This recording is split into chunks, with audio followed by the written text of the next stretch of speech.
Ladies and gents, we've got just over 10 weeks now until June the 1st, which means it won't be long until we're rocking England tops in the sunny beer gardens. And those poolside cocktails in Greece, well, they are very much on the horizon. So if I wanted to shift 5 to 10 kilos of body fat before then and feel shit hot in and out of my clothes this summer, but without giving up the beers, the burgers, or the social life, then this is the exact 7-step framework that I would follow. And by the way, these are the exact same principles that I use with my clients inside the Barbell and Beers program. So let's get stuck in, shall we? So for step number 1, we're going to figure out your fat loss calories. Everyone always seems to get into a bit of a huff trying to figure out what the best amount of calories are to lose body fat. So I'm going to keep this as simple as possible for you. I simply want you to take your body weight in pounds and times it by 10 to 12. I'd lean more towards 12 if you want to go for a slower and a more sustained rate of fat loss. And then I'd lean more towards the 10 mark if you want to go a little bit more aggressive.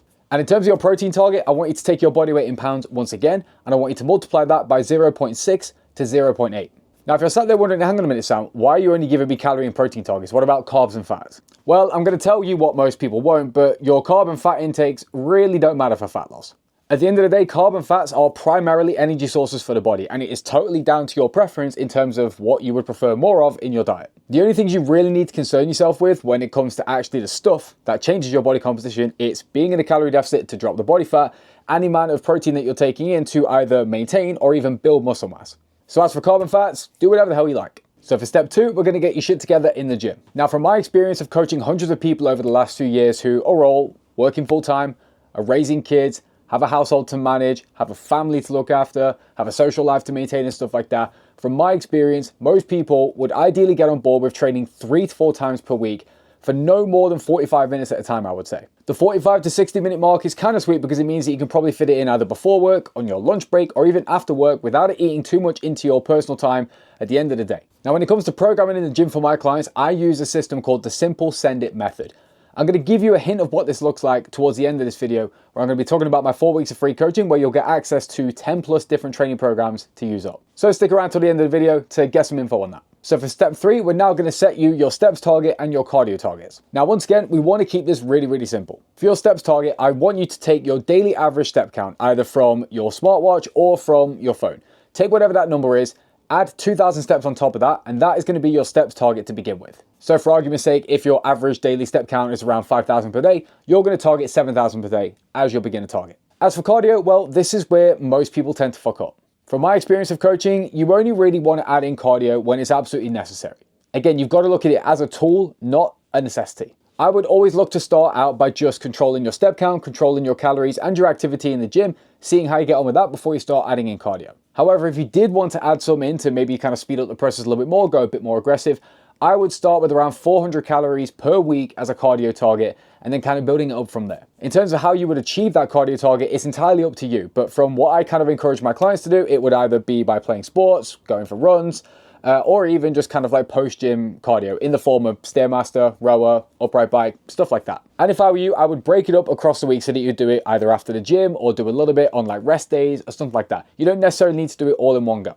Okay, on to step number 4 now, and this is where we're going to start talking about the stuff that you're probably watching this video for. We are now going to be talking about the calorie banking strategy to put towards managing your social life. So the concept here is pretty damn simple. I want you to take the fat loss calories that we figured out earlier on in this video.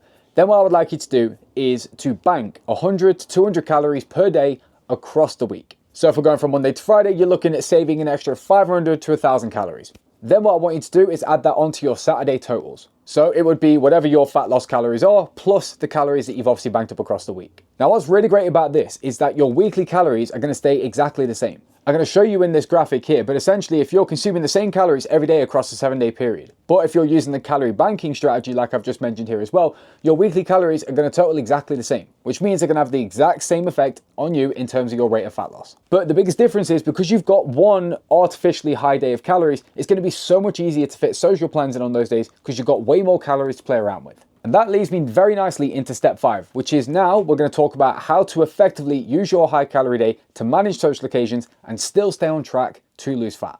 For the most part, you are not going to be able to accurately track whatever you're doing socially. So whether you're going to a restaurant, whether you're eating out somewhere on the go, whether you're going for a couple of drinks, whatever it may be, majority of these situations cannot be tracked accurately. Therefore, you have no idea what your true calorie intake is going to be. And the biggest mistake that most people make is that they often end up underestimating what they've truly consumed when they've gone for a few drinks or when they've gone to a restaurant to eat out and stuff like that. Now, I don't want you to get into a panic and worry about the fact that you can't, check out the calorie information on the menu in a restaurant sort of thing. And I definitely don't want you to be that person that's whipping out MyFitnessPal in the middle of a restaurant trying to figure out what the fuck you've just ate. We're going to use a system right now that is far less intrusive and is far easier for you to use on a real-time basis. So what I want you to do is to take your high calorie day that we've created, right?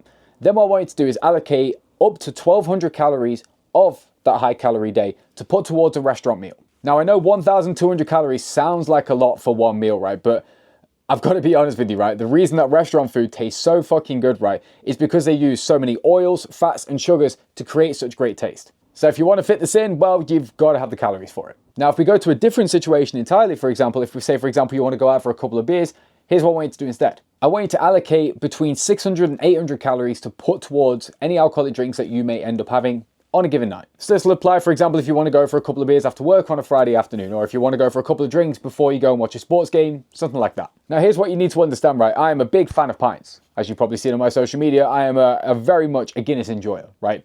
But there's no getting away from the fact that beers cost calories. The average pint is going to set you back at least 200 to 300 calories per drink. And if you knock back a few of them, well, it's going to eat into your calories quite considerably. So the reason I recommend allocating around 800 calories towards any alcoholic beverages and stuff is because that's going to give you room for roughly 2 to 3, maybe even 4 pints. Now, for me, this is the sweet spot because this is a decent amount of drinks to have for any social occasion, and it's obviously going to make you feel included in whatever you are doing, right? But the good thing is you're not going to be drinking enough to the point that we're going to start to see the negative effects of alcohol. Let's be perfectly honest, right? When you start knocking back several drinks, when have you ever made a good decision in terms of just life or your nutrition or making responsible choices to affect you for the next day? I'm going to guess probably not. So for me, if you're setting a limit of 3 to 4, it's going to allow you to kind of enjoy the occasion, feel included, have a few drinks, whatever like that. But it's going to crucially make sure that you're not going to go over the edge here, start drinking too much to the point that it affects your sleep, your recovery, it starts affecting your hunger, or it starts affecting your brain whereby you make stupid decisions and you end up in a kebab shop at 2 a.m.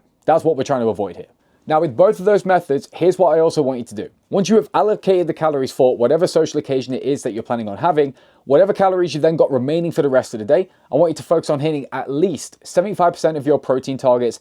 And then with the remainder of those calories, make sure that you are eating nutrient-dense meals to keep you full and to give you energy throughout the day. Again, I've got to be here to remind you, right? If you are trying to lose body fat, that has to be the priority here, which means that we need to take care of your nutrition throughout the rest of the day to make sure that you don't completely blow your calories and don't fuck up your recovery, your energy, your sleep, or anything like that. Because if those dominoes fall, well, you're pretty fucked. But at least this way you'll be able to enjoy some things in your social life and still be able to stay on track to lose body fat. All right then, step number 6, we're going to be talking about how and when to make changes. And again, this is an area where most people fuck up because most people tend to go too hard too quickly and end up burning out very damn quickly. And some of you watching this are very, very impatient. So again, you end up doing something drastic or stupid. So let's just chill out here and follow this sort of system. So first of all, if after roughly a 2-week period, you're seeing no changes in your progress photos, not seeing any change in your scale weight and no movement in your measurements whatsoever, this is when you then want to start looking at making adjustments. At this point, I would look to either increase your step count or start to add in some additional cardio. I would look at increasing your step count by 1 to 2,000 every single day, and I would also look at increasing your cardio by around 200 calories per week. For me, dropping calories has to be the last resort. It will happen at some point during the fat loss journey, but it would be a last resort. Because let's face it, right? Dieting already sucks as it is. If you end up having to drop calories further and further and further, well, it's going to be even worse. So although you will have to drop calories at some point, I would always make it a last option. I would always look at increasing your cardio or your steps first before you go to the option of dropping calories. And if you were to drop calories, I would say you want to drop them by 100 to 200 at the very maximum per day. So those are the 6 steps right there that I would follow if I wanted to drop another 5 to 10 kilos in the next 10 or so weeks before summer without giving up the pizza and pastries. Now, I did say that there was 7 steps in this framework, and to be honest, the 7th is probably what's going to get you over the line here. Because the reality is, having all of this information that I've just given you right now is fantastic. But being able to apply it is a completely different thing. Because trust me, the information is not your problem. Your problem is being able to implement it, it's being able to stay accountable, it's being able to stay consistent, and it's knowing what to do and how to adapt things when life throws shitstorms at you. So what you really need right now is for someone to take all the information I've just given you right now and help you to actually apply it to your life and get you those results before summer comes around. And that's exactly what I can give to you, because I'm going to give you 4 weeks of coaching inside the Barbell and Base program completely for free. Yeah, you heard me right, for free. This is a done with you approach containing all the knowledge and experience I've gained from coaching 300 plus clients over the years, broken down into simple steps spread across 4 weeks. for absolutely nothing. And if you want access to this, there'll be a link to this in the description of this video. All you have to do is click the link, sign up, and I'll walk you through it. And don't worry, there's no catch or anything like that. I just want to give you a taste of what proper coaching actually looks like. So if you're keen to use the systems and the methods that I've talked about in this video that have helped me to gain so many results with all of these clients that you see on screen right now, then go ahead and click that link. Simple as that. Anyway, that is all from me in this video. I will see you in the next one.